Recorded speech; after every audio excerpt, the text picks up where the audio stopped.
Real estate firm pakata na thok Cassandra le Marty te chu anin zorlai chunga chuan lo omin document vel te chu an lo ching fel meka an buai khop mai Marty zok chu mithar ni in chumini chu atan chuan ani khatna ani wang chuan Cassandra chuan alo kai troi pa bok chutia boy taka anom lai chuan mi pakhat chu aron lut lol mai han en mai chuan chu pa chu a at melin athom no hak te chu atrop ang reng le a he in hi zorlai khatro aron ti chuan Cassandra chuan alo ngai na lo ngang mai zoi sapin Marty nena chuan he pa mai chu enge heta aron ti vedo hun khoral na mai tur kudon hi alo ti sapa Marty ro chuan khaya thom ngai poi mo lo chi po alo ni ve mai theisin an landana wang ringot hian mi te hi ngai nep le ngai nim ngot lo tur alo ti chuan Cassandra bok chuan enga eng ang mi nge ni tura ingaya Cinderella mo at te lo mai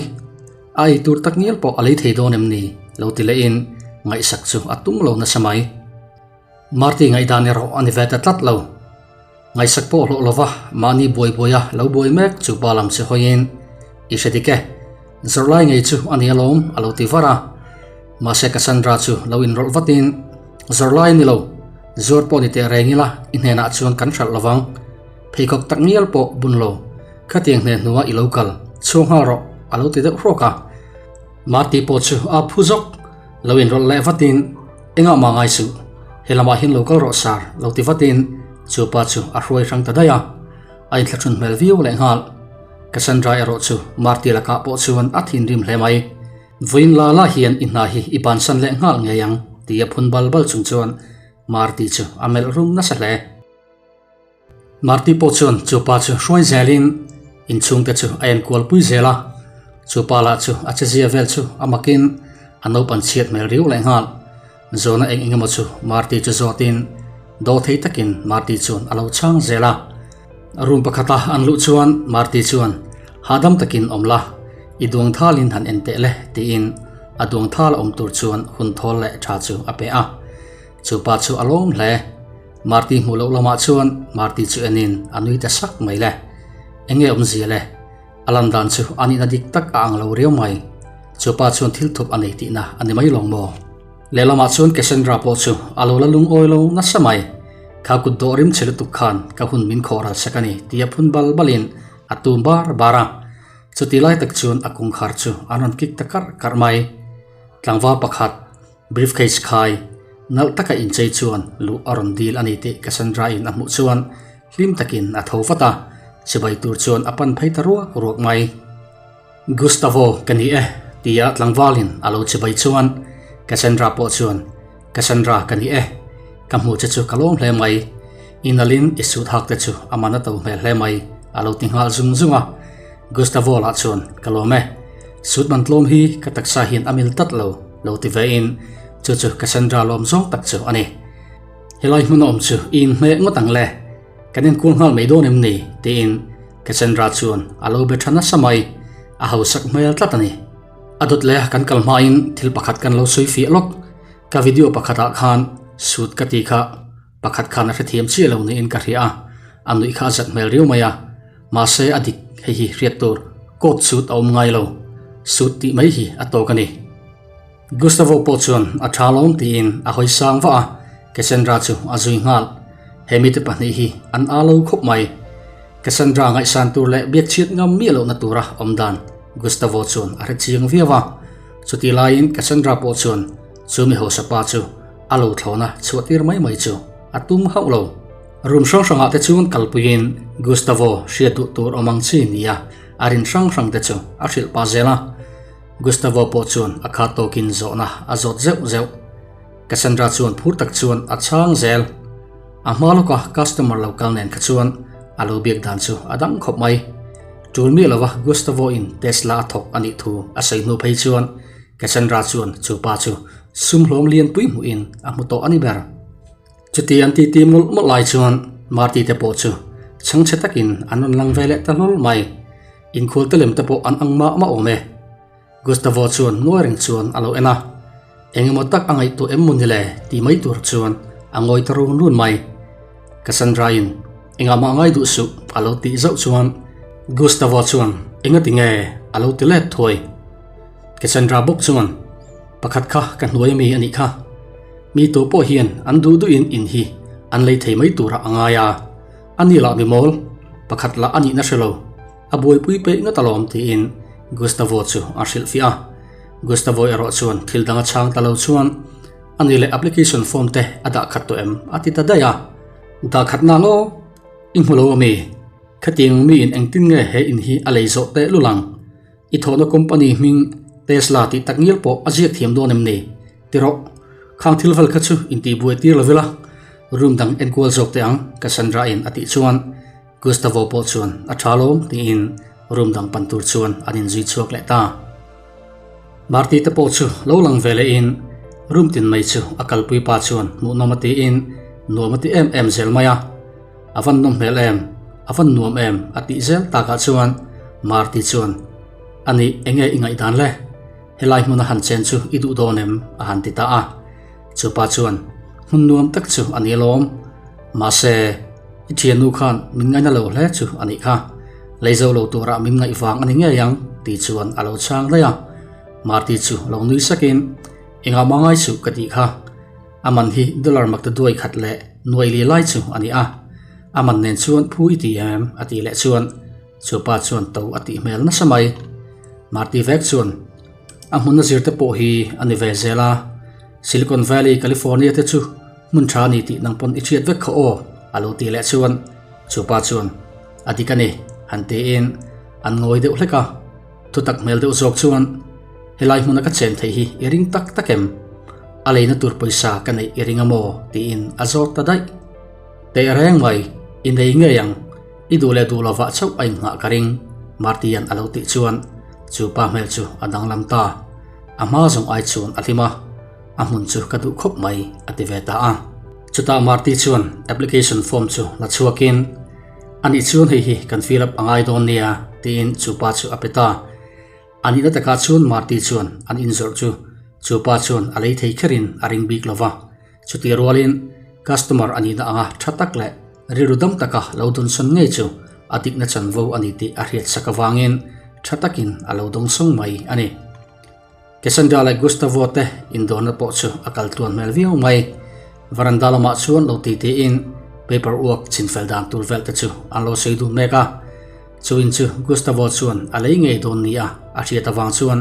Cassandra po chu a chungril chu anui vur mai anti ti mol lai chuan Marty te pani po chu anon in zuilut vele takhat khat mai Cassandra in chumi te pani alo mu chuan ngayong tak chuan lo khu in anar te chu a hup kwal vel Gustavo an I thaim alo ti chuan Cassandra chuan thilrin chiale bol lo hi kanar hian angai thei lovani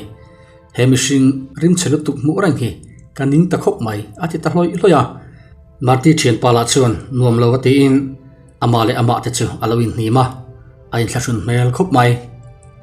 Cassandra vek chuan Gustavo nena chuan engpo ni se naktuk lama office ilo kalanga paperwork vel chu kan khoi jok mai don nia tuna chuan lo waha dam phot mero ti pa chuan Gustavo chu anam chuk ta dor mai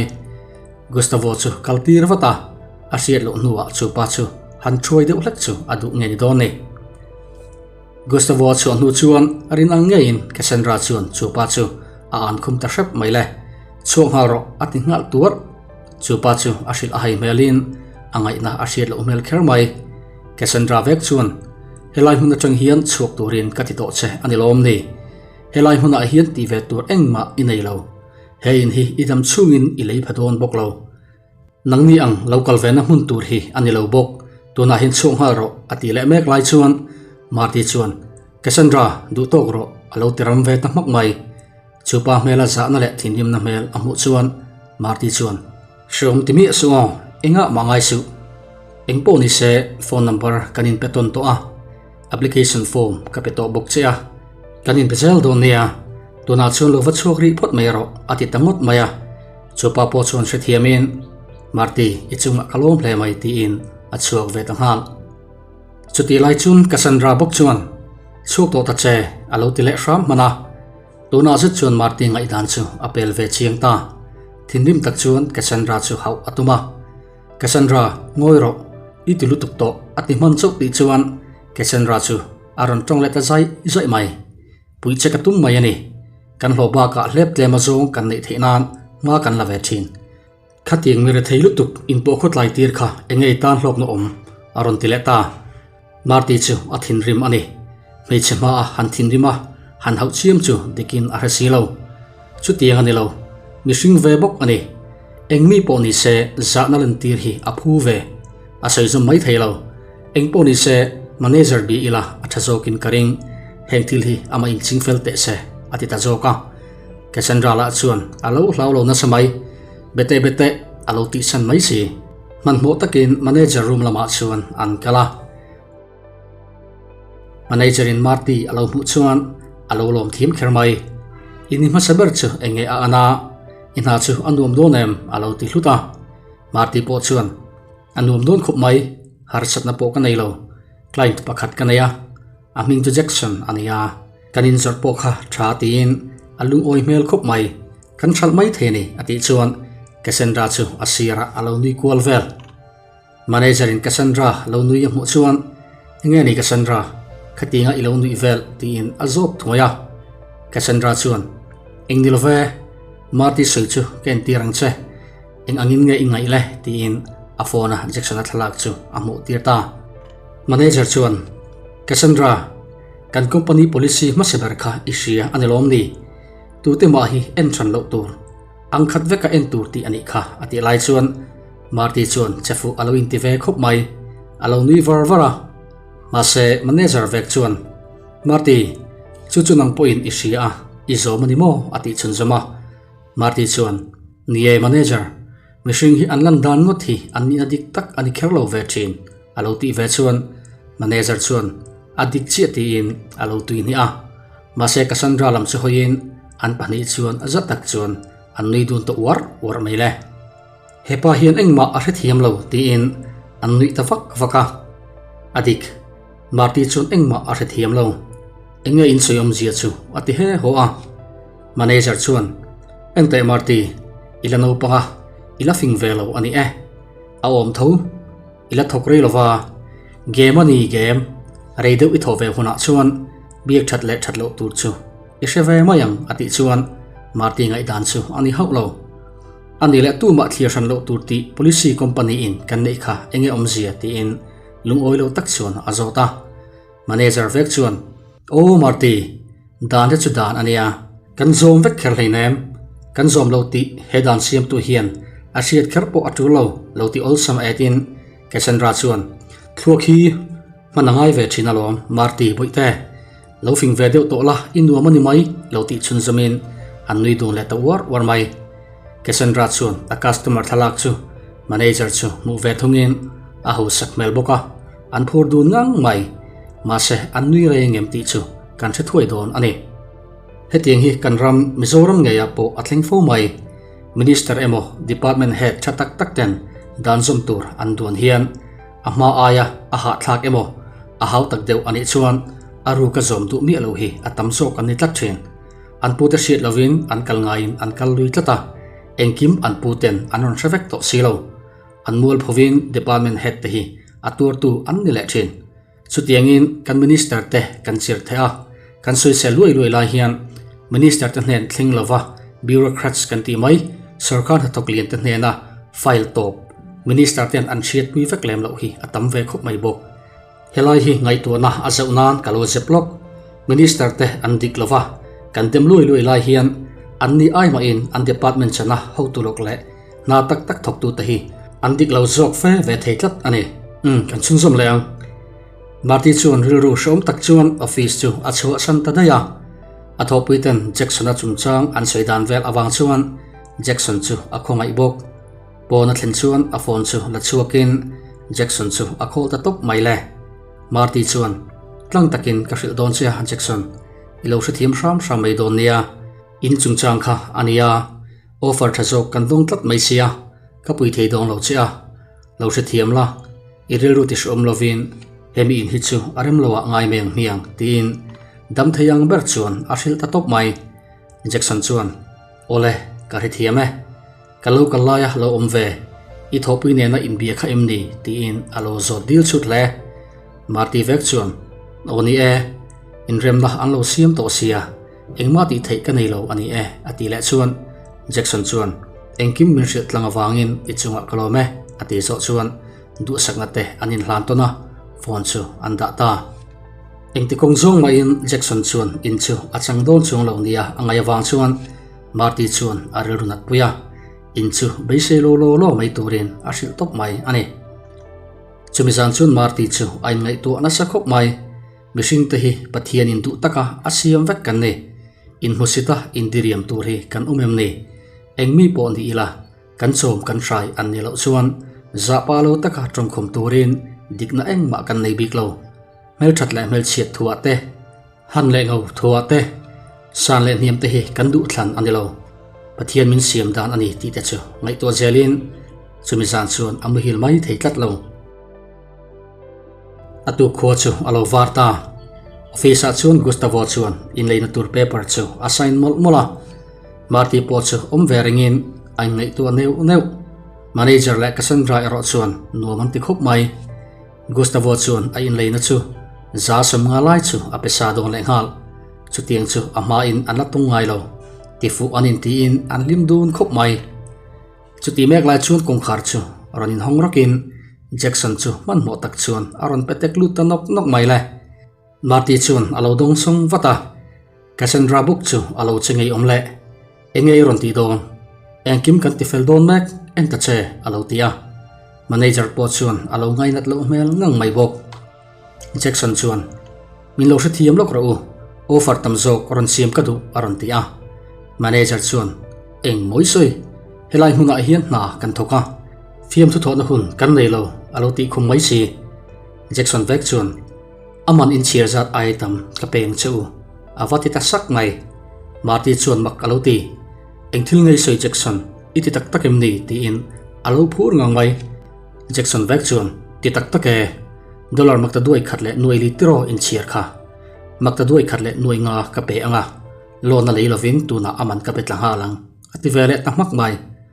mase midang chuan an oi lo na sa Cassandra chuan i khongai thak hle mai khatiang ni chung khan iril ru alakim lo zui ani imhel sia ti in musit tak chuan lo tong khum la in chung haro alo ti zui manager po chuan therapist panvat ingai ani kha lo ti ve bokin an manager le Cassandra te chu mi ze in ang tak mai an lo ni manager vek chuan i chualo chuan security ka ko don nia ati chun zama mangang takin Marty chuan inga tinga khating khan inum tlat athu soi hi voi khat tal chu ngai poimo sak aphu in ti velem ni ti in athin chu arim ve hle mai Jackson chuan adara chel pa chuan apoilo Marty ti in manager nena chuan atha khoi takin security chu han ko sham te atiram ve tamak mai le manager chuan phone chu lakang vatin security chu abeta ngayam theyang ber chuan kan office machine bale drop lutuk rim chebok si in boina aron siam tlat kan office ati bal ma hian ron nuk chu wat te u ati khera Marty chuan em ati mail khop mai phone se reng chung chuan manager chuan Gustavo nena chuan ngai dam dilin enga ma ngai lawa form chu fill up chun jom zel tur chuan ashila mase Gustavo mail ero adanglam dai nuam ti lo la in thlashung mail chu aputlat to Marty po chu ain sum thei to lo in lo rap thlang tun hle maya heting thling hian mo in ti du ati lai chuan kong khar chu alo ri taraka palian tak pakhat chu parcel king chuan alo lut Jackson thendim lutuk chuan ahak thei to lo lut thar nena chuan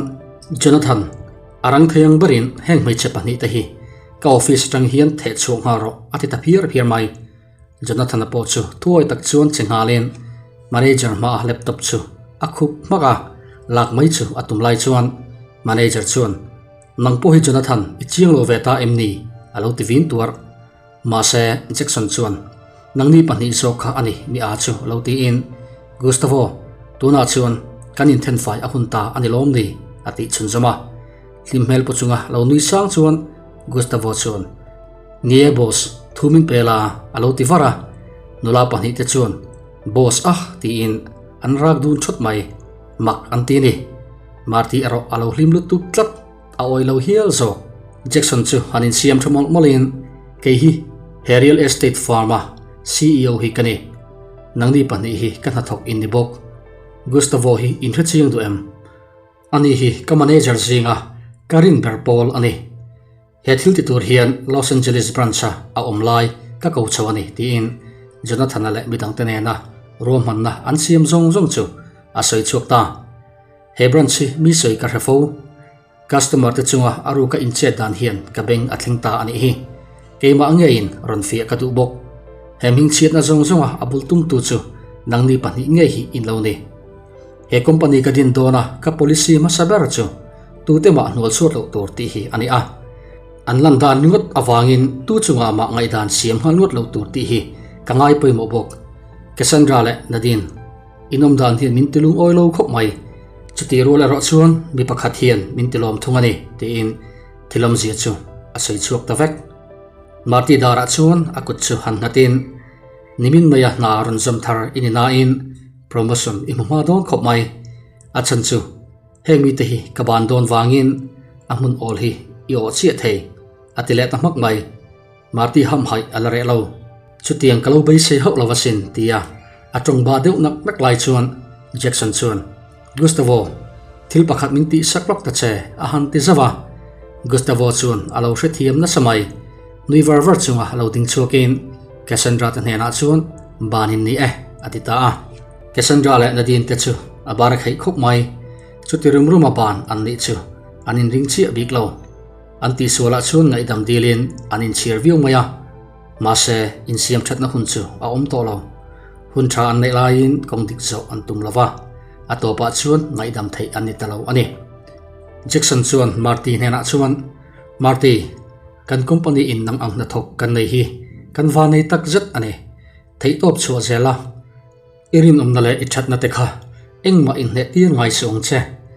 irin omna le that na dikna wanga nui so le diriam ito chang po omma se atopa chuan dikna le that na hi ading changa malsom na aking zel bokani ti hi i reng don nia atita a